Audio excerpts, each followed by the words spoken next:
Good morning student. हमें उम्मीद है कि आप लोग अच्छे होंगे। आप लोगों का हाफ ईयरली कोर्स कंप्लीट हो गया, एग्ज़ाम भी हो गया और अब आप लोगों का जो चैप्टर कंप्लीट होगा सेकेंड यूनिट टेस्ट से संबंधित होगा।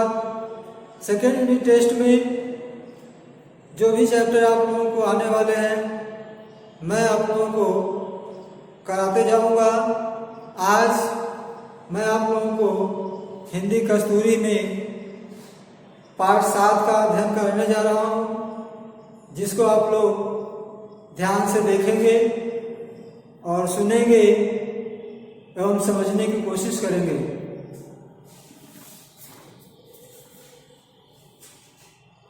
कक्षा कार्य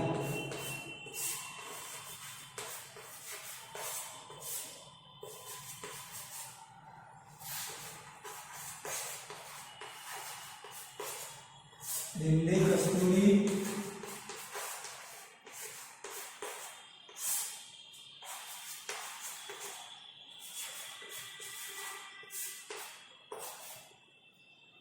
पाठ 7। पाठ का नाम है गिलहरी और चाचा नेहरू।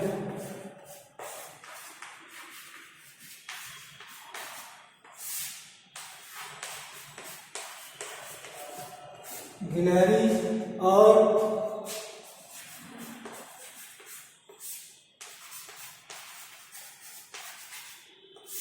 चाचा नेहरू, ये आपका पेज नंबर 53 पर है। सबसे पहले आप लोगों को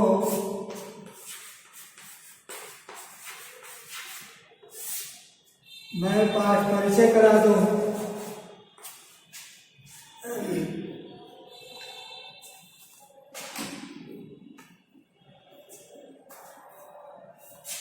पाठ परिचय के अंतर्गत पूरे पाठ का सारांश मैं आप लोगों को समझाने जा रहा हूं। आप लोग ध्यान से समझेंगे और फिर पुनः आप लोग दोबारा किताब को पढ़ेंगे तो पूरी कहानी आप लोगों को स्पष्ट हो जाएगी। यहाँ कहा गया है कि चाचा नेहरू बेहद संवेदनशील थे। अपने जेल जीवन में उन्हें बहुत से अनुभव हुए। जिस समय वे जेल में थे तो बहुत उनके पास अनुभव हुआ। जेल में रहते रहते हर चीज़ों को देखते थे, उसको ऑब्जर्व करते थे, उसके बारे में समझने की कोशिश करते थे, तर्क वितर्क करते थे। इसीलिए कहा गया है कि उनको बहुत सारा अनुभव हुआ। उन्हीं में से एक संस्मरण का मतलब होता है स्मरण किया हुआ। यहाँ पर एक संस्मरण उद्धृत किया गया है, प्रस्तुत किया गया है।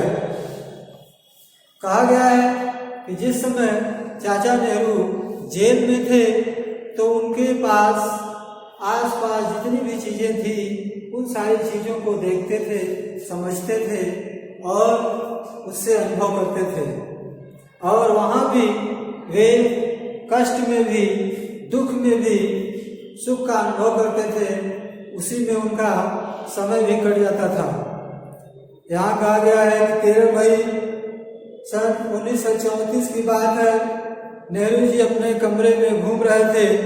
अचानक उन्होंने पंखों की गेंद सी देखी। पास जाकर देखा तो वह कोई छोटा सा जीव सांस ले रहा था। दो नन्ही आंखें उन्हें ध्यान से नेहरू जी की तरफ देख रही थी और सहायता की याचना कर रही थी।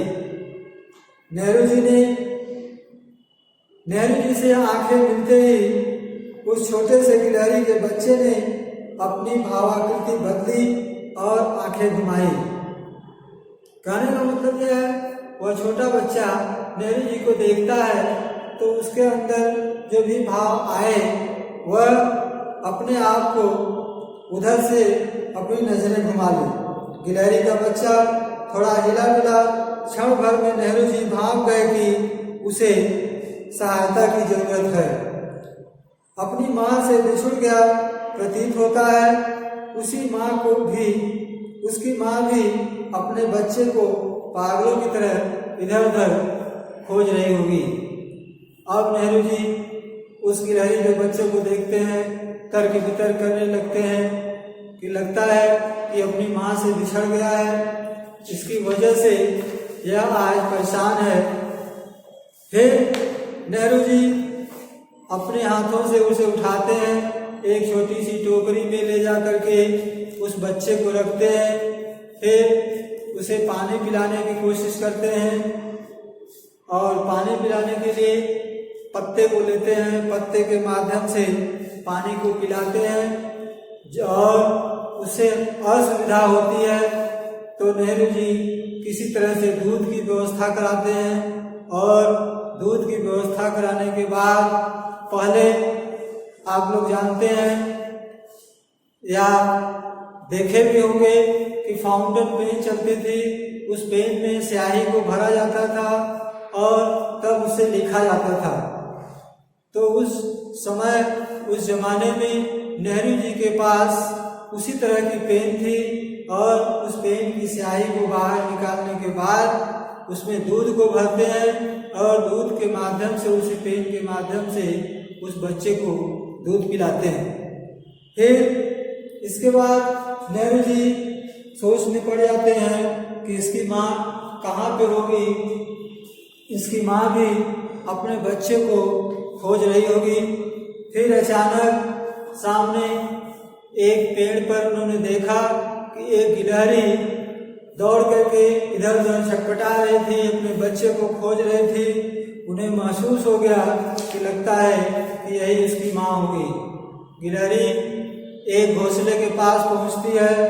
घोंसले के पास वहाँ पर मैना के दो छोटे छोटे बच्चे रहते हैं और वे चिल्लाने लगते हैं, लेकिन गिलहरी वहाँ जाती है, अपने बच्चे को खोजती है, ढूंढती है और नहीं पाती है तो फिर वापस चली आती है। वापस आने के बाद बच्चे को अपनी आवाज़ में पुकारती है और बच्चा भी उसकी आवाज़ को सुनता है, कुछ वो भी आवाज़ करता है। अपनी माँ की आवाज़ सुन करके धीरे धीरे एक दूसरे को सांकेतिक भाषा में समझते हैं और गिलहरी की अपने बच्चे को देखती है। देखने के बाद उसे ले जाने की कोशिश करने लगती है। मैं अर्थात चाचा नेहरू दूर से ये सारी घटनाएं देख रहे थे। जब वह गिलहरी अपने बच्चे के पास पहुंचती है और पहुंचने के बाद उसे ले जाने की कोशिश करती है तो वह टोकरी में से नहीं निकाल पाती है। फिर भी अचानक उसे जोर दे करके टोकरी को गिरा देती है। फिर अपने बच्चे को निकालती है। निकालने के बाद अब वह अपने बच्चे को मुंह में पकड़ करके ले जाने की कोशिश कर रही है, लेकिन फिर भी उधर जितनी भी चिड़ियां हैं सब इकट्ठा हो जाती हैं, उसे जाने के लिए रोकती हैं, परेशान करती हैं। लेकिन इसके बावजूद भी वह किसी तरह से पानी में छलांग लगा करके, डुबकी लगा करके एक नाले में पहुंचती है और वहां पर अपने बच्चे को सुरक्षित बचा लेती है। यह सारी घटना नेहरू जी अपनी आंखों से देख रहे थे। उन्हें बहुत सुकून हुआ कि आज मेरे द्वारा एक जीव जो कि अपनी माँ के पास पहुंच गया, सुरक्षित पहुंच गया। और इसीलिए चाचा नेहरू को लोग चाचा नेहरू कहते हैं, क्योंकि वे सच्चे देशभक्त थे, दीन बंधु थे और बच्चों से प्यार करने वाले सरल हृदय वाले थे। तो ये छोटी सी इसमें कहानी है। मैं आप लोगों को सारांश के माध्यम से जो मैंने बताया, हमें उम्मीद है कि आप लोगों को समझ में आ गया होगा। इसके बाद आप लोग एक बार, दो बार इस कहानी को किताब के माध्यम से पढ़ेंगे और जब आप पढ़ेंगे तो आपको सारी कहानी समझ में आ जाएगी और ये घटना जो चाचा नेहरू की है आप लोग इसको स्पष्ट कर पाएंगे। Thank you.